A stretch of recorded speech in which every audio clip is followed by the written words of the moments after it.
Hello, and welcome to another episode of Trang Tries It, where I check out a reading so you could see if you like it before you try it. Today we are doing an Ogham reading. Ogham is a Celtic or Irish alphabet system that goes way back centuries. It was used to mark graves, land borders, connect with nature, ancestor, carved into trees for magical intentions, and so much more. For the reading that you'll see, the Ogham alphabet is written on staves or these pieces of wood, and then the practitioner can reach into the bag and pick a couple of Oghams randomly. Others may drop a bunch of them onto the table surface to see where they land and interpret that. So let's check out my reading. Okay, so before we start, I just want to note that how he does it is he creates a YouTube video and he just uploads it as a private video to send to you as you're reading.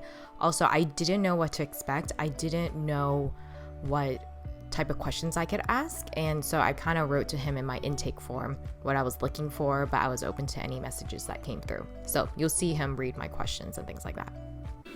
Hello there, Trang. I am Elwynn, and this is your Ogham reading. Okay, I have to say, when I first heard his voice, the first thing I thought of was Gandalf from Lord of the Rings, which I love the trilogy anyways. The Ogham is a very old set of symbols, such as an alphabet, but they are code of tree language. Each prospective symbol is a part of a tree that is a calendar that belonged once to ancient Gaulish druids. Each one has a virtue as well as a sin. And this is how we will read from them by casting them, similar how I may cast bones. Now, you asked me here, hi, this is my first time getting this type of reading, so I'm unsure if it's only a general message or Ogham readings give clarity for specific questions. Somewhat. If that is the case, here are some questions, however. I'm open to whatever comes through. Career, I'm unemployed. When will I get my next day job? What industry will it be in? What role? What message is there for me regarding my career? What is my career? Where is my career heading? Relationships. What messages are there for me regarding relationships? Other. What general message is there for me? Very good. Now,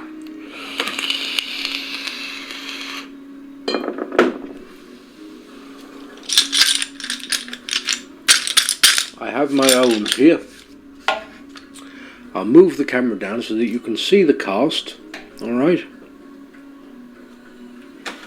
Let's get a bit closer here. That's good. Now,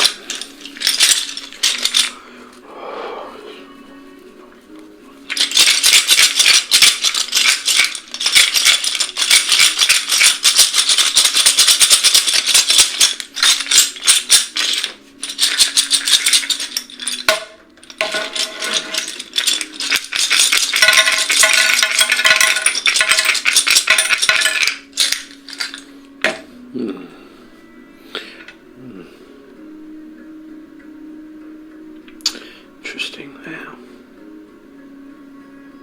The East Quadrant. We will begin in the East Quadrant. There are three things that are unseen that will come to light. Two that will come to light. One that is subjective to you and you alone. It depends upon you.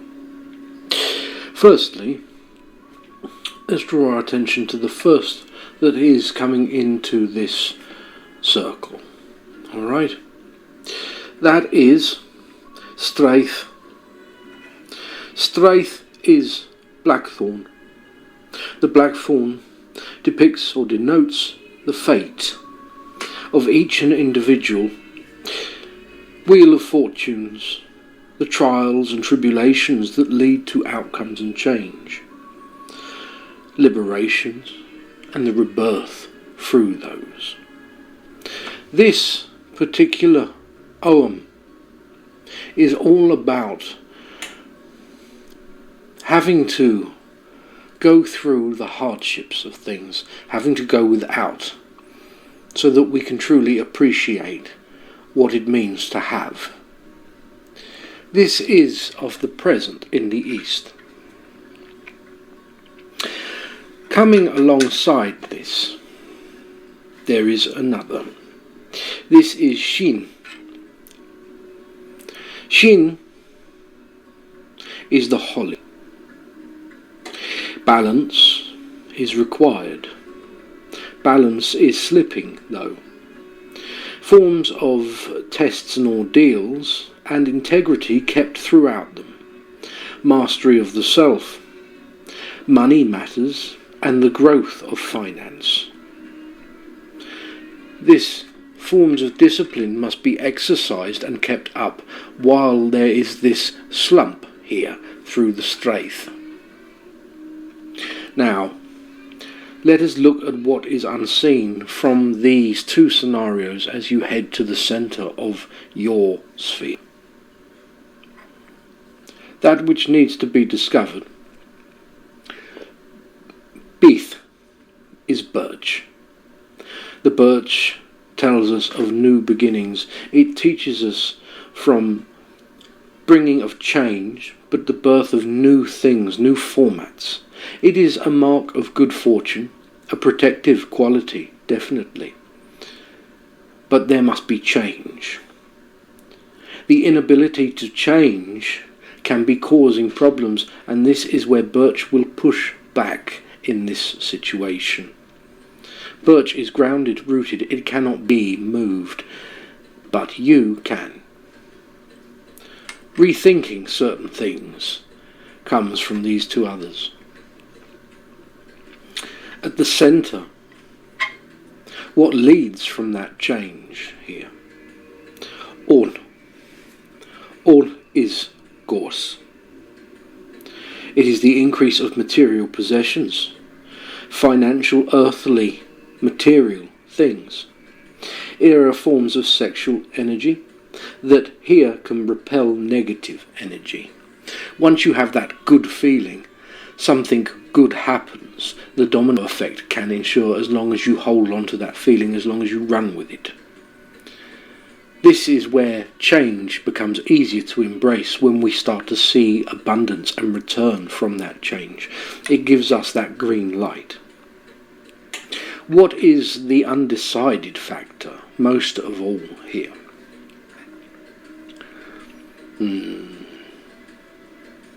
Gort. Gort is ivy. The spiral of life, your spiral. Personal paths, the transformation of you, forms of education and career that can possibly change here. From this you will find something that leads on to bigger things. There is a place here for you, but there is a doubt. This doubt is what holds you back. You must separate yourself from your current situation. Moving onwards. Now, Nuin is a wonderful, wonderful owl. The Nuin is the ash. It is fate, divinity, connections to worlds, spiritual inspiration. Okay, so far for the reading, it's a bit more generic than I'd like, I think, than what I was, seeking. And so I can see from an outsider's point of view, they could say that this is a very generic reading. Like, you can say this to anyone, which is true. It's kind of like letting go of old things. You're going to go through a transformation, which I feel like most people are kind of going through anyways. And when he said, like, removing the doubt of this, I guess, like, past situation, or not even past situation, but it's kind of one of those things where, like, I wish in a way it was a little bit more specific, but maybe this is the style, or maybe this is what an Ogham reading offers. So I'm still trying to figure out, he's saying these things, and I'm trying to figure out how it applies to my life. I can see how it is, but I'm trying to still think of, like, maybe scenarios that it's addressing, or just in general the state of my being. But it's one of those things where as I'm listening to this reading, I'm trying to think, like, what is he talking about is specifically in my life, or was a message mentioning specifically in my life, if that makes sense. So let's see if there's any more information that comes through. Time to take action. Time to start moving things along. Manifestation is 70 parts action and 30 parts thought. These two side by side in this way, they are interesting. We will come to these last. This one here draws my attention most of all right now. Alim. Alim is the silver fir. Clear vision, grounding in the present moment, insight and new projects to be invested in, to be nurtured towards something. Having the foresight and the vision. Do not let go of that vision. Allow it to move you, to push you through here. Nextly here, these two. The first one is probably one of the greatest. It is Ita. Ita is white poplar. It is to overcome fear and doubt, determination, omens and creative solutions around signs that could possibly lead to obstruction. This is by no coincidence. Next to Kol. Kol is hazel. Creativity, poetry, intuition, the powers of divination, perception, inspiration, arbitration, and everything that may flow from the Awen is within hazel. It is the diviner's wood. It is the tree of poets, of artists, of creators. There is creativity here for you in this form. Do not fear or doubt your creative talent. For whatever it may be directed at, there is a sure sign of success, as long as you do not let fear in.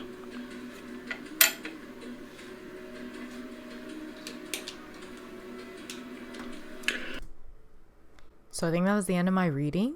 I think, again, from what I interpret that last chunk was keep going with the vision you have. That's what's going to keep you motivated. Don't let fear and doubt seep in. You're creative, and that's about it. So let me know your thoughts down below if you feel like you're like, oh, I can resonate with that, but I feel like everyone can resonate with that, or what your thoughts about this reading is. So I hope this helps you. Have a blessed day.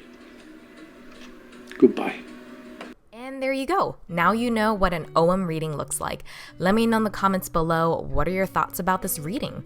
Do you think you'd try it? And what other types of readings would you like me to try? And finally, if you'd like to learn more about the spiritual, metaphysical world, crystals, protection, developing your intuition, or even starting your own spiritual business, check out the many resources we offer at thehappyhealingshop.com.